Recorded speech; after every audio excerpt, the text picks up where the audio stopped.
Miguel Jantel Pimentel, connu simplement sous le nom de Miguel, est l'un des rares musiciens à avoir réussi à se forger une position unique et significative dans le monde dynamique de la musique moderne.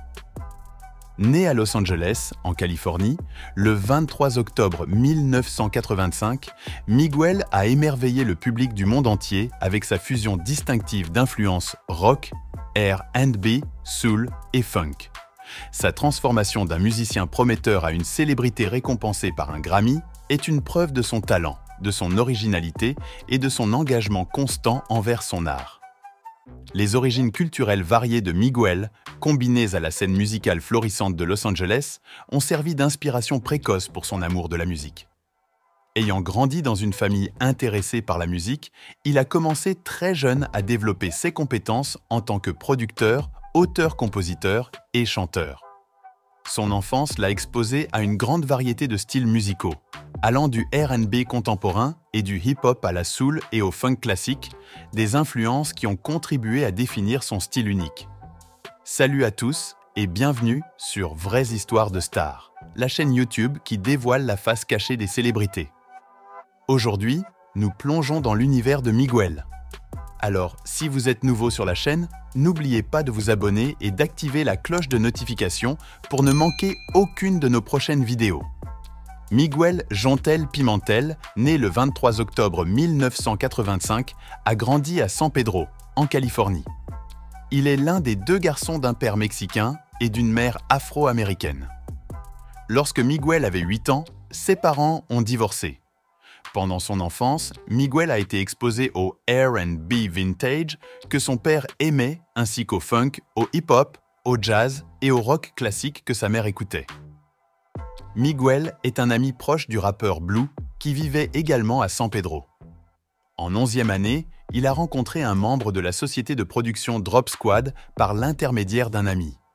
Miguel a ensuite passé le reste de ses années de lycée à apprendre à se débrouiller dans un studio d'enregistrement avant de chercher à signer un contrat d'enregistrement. En 2000, Miguel a signé un contrat de production avec Drop Squad. En 2004, il a auditionné pour rejoindre le groupe Fatiku, mais Columbia Records, le label du groupe, a choisi quelqu'un d'autre pour compléter le sextuor. Après avoir signé avec le label indépendant Black Ice plus tard en 2004, Miguel a commencé à enregistrer son album studio intitulé Young and Free. Initialement prévu pour le 30 novembre 2006, l'album a finalement été mis de côté.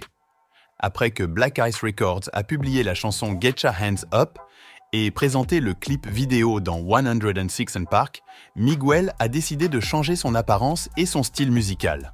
En conséquence, il a quitté Black Ice Records. Miguel a ensuite confié dans une interview pour Ella Weekly.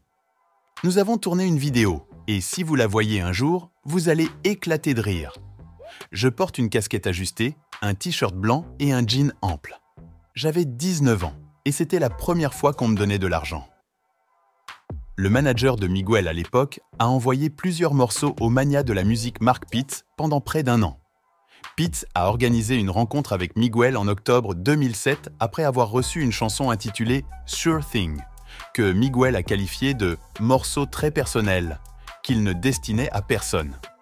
Miguel a signé un contrat d'enregistrement avec Jive Records le mois suivant. Miguel se souvient que c'était dans une toute petite pièce d'un tout petit bureau, dans un coin exigu du bâtiment de Jive, qu'il a signé son contrat. Après avoir signé, il a sorti son premier album, All I Want Is You, mais Black Ice l'a poursuivi en justice pour rupture de contrat. Par conséquent, son album n'a pas été publié pendant 2 ans.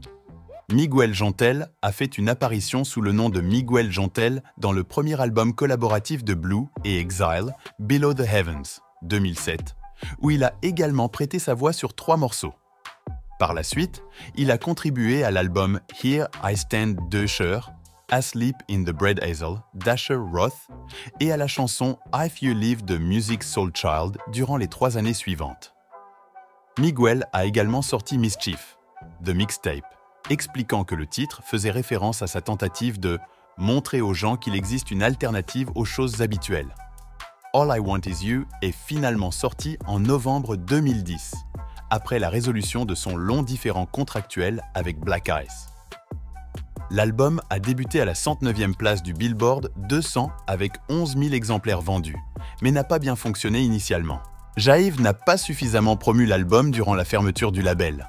Cependant, le premier single de l'album a été diffusé sur les stations de radio et Miguel a fait une tournée aux côtés de Trey Songz et Usher. Les deux singles suivants de l'album, Sure Thing et Quickie, ont bien marché dans les classements. L'album All I Want Is You est devenu un succès discret après 3 semaines d'absence des classements. Il a réintégré le Billboard 200 et a grimpé dans le classement pendant 22 semaines, atteignant la 37e place le 14 mai 2011. Finalement, il a passé 45 semaines dans le classement et s'est vendu à 404 000 exemplaires aux États-Unis. Après la fermeture de Jive et son acquisition par RCA Records, Miguel a été transféré à RCA, où Mark Pitts a été nommé président de la musique urbaine. Une nouvelle équipe marketing a été mise en place pour lui. Le 2 octobre 2012, Miguel a sorti son deuxième album studio, Kaleidoscope Dream, qui a reçu des critiques positives. L'album s'est vendu à 71 000 exemplaires dès la première semaine de sa sortie, atteignant la 3e position du Billboard 200. Selon Nielsen SoundScan, 322 000 exemplaires de Kaleidoscope Dream avaient été vendus en février 2013. En février 2013, Miguel a publié un clip musical engagé pour la chanson Candles in the Sun. Sorti le 7 août, le morceau principal de l'album, Adorn, est devenu un succès discret sur les radios urbaines.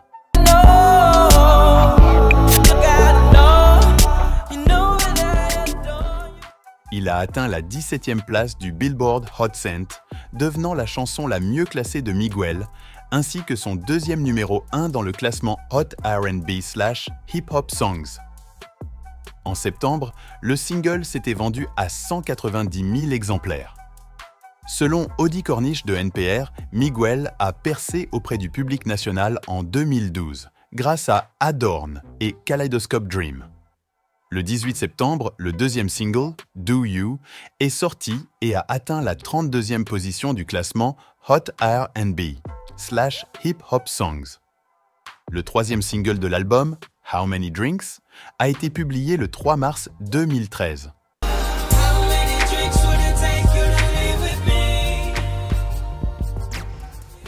Selon Nielsen SoundScan, au 20 février de cette année-là, Kaleidoscope Dream s'était vendu à 320 et 1400 exemplaires et avait figuré dans le classement Billboard 200 pendant 20 semaines.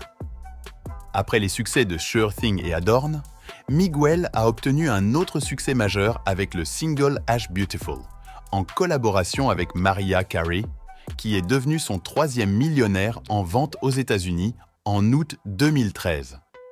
Cependant, lors d'une performance intense de Adorn au Billboard Music Award le 19 mai, Miguel a tenté un saut audacieux à travers la scène.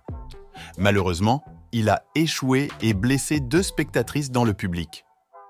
Miguel est tombé sur 2 femmes, manquant de peu la scène, enroulant une jambe autour de l'une et projetant l'autre contre la plateforme. L'incident, surnommé le Miguel Leg Drop, est rapidement devenu viral sur Internet, inspirant de nombreux gifs et mèmes. Cet événement a également suscité une controverse. Les producteurs du spectacle ont affirmé ne pas avoir autorisé Miguel à tenter ce saut, mais les représentants de l'artiste ont contesté cette version, déclarant qu'aucune objection n'avait été soulevée lors des répétitions. Le 30 juin 2015, Miguel a sorti son 3e album studio, Wild Heart. En décembre 2014, il avait publié un EP de 3 titres intitulé NUA.HollywoodDreams.Coffee pour promouvoir cet album. La chanson Coffee a été nominée pour le Grammy Award de la meilleure chanson R&B et l'album a également été nommé pour le Grammy Award du meilleur album urbain contemporain. En 2016, Miguel a publié une version remixée de Waves avec des remixes produits par Tame Impala et RAC. Dans le film historique sur le crime Live by Night de Ben Affleck, sorti le 25 décembre 2016, Miguel a incarné un mafieux cubano-américain. Il a également interprété une reprise de Crazy in Love de Beyoncé pour les bandes annonces du film 50 Shades Darker en 2017. En septembre 2016, Miguel a assuré la première partie de la tournée Nostalgic for the Present de Sia, qui s'est terminée le 6 novembre de la même année. Miguel a expliqué que la méditation transcendantale est la clé pour équilibrer son style de vie. Il a déclaré « Cela fait du bien de prendre une pause, de respirer et de se recentrer. C'est la meilleure manière de décrire cela. » De 2005 à 2022, Miguel a entretenu une relation amoureuse avec le mannequin Nazanin Mandi. En janvier 2016, le couple a annoncé leur fiançailles, marquant une étape importante dans leur histoire. Le 24 novembre 2018, Miguel et Nazanin se sont mariés lors d'une cérémonie intime et romantique au Hummingbird Nest Ranch, un lieu pittoresque situé à Santa Susana, en Californie. Leur relation semblait solide, mais elle a été marquée par des hauts et des bas. En septembre 2021, Miguel et Nazanin ont annoncé leur séparation, surprenant leurs fans et le grand public. Cependant, quelques mois plus tard, en février 2022, ils ont décidé de se réconcilier, laissant entendre qu'ils souhaitaient surmonter leurs différends. Malgré cette tentative, leur union a pris fin de manière définitive lorsque Nazanin Mandi a déposé une demande de divorce le 4 octobre 2022, invoquant des différends irréconciliables. En 2017, Miguel a été accusé d'agression sexuelle par une fan nommée Xian Bass. Cette dernière a affirmé que Miguel s'était comporté de manière inappropriée à son égard. L'artiste a fermement nié ces allégations, les qualifiant de « bizarres » et de « déformés ». Il a également insisté sur le fait que la version des faits présentée par Bass était inexacte, rejetant ainsi toute responsabilité. Au-delà de sa vie personnelle, l'influence de Miguel en tant qu'artiste va bien au-delà de ses compétences de compositeur et d'interprète. Il est aujourd'hui considéré comme une icône culturelle, notamment grâce à son soutien à l'individualisme, à la justice sociale et à l'expression artistique. Sa musique transcende les genres traditionnels et touche un large public, attirant des auditeurs de tous horizons et âges. Pour résumer, Miguel Jontel Pimentel est un exemple vivant de l'impact que peut avoir une vision artistique authentique sur la musique contemporaine. Parti de débuts modestes à Los Angeles, Miguel est devenu un phénomène mondial grâce à sa voix captivante, ses productions innovantes et son dévouement sans faille à l'intégrité artistique. Alors qu'il continue de transformer et de redéfinir la scène du R&B moderne, une chose est certaine. La carrière musicale de Miguel est loin d'être terminée, et le public attend avec impatience de découvrir ses prochains projets.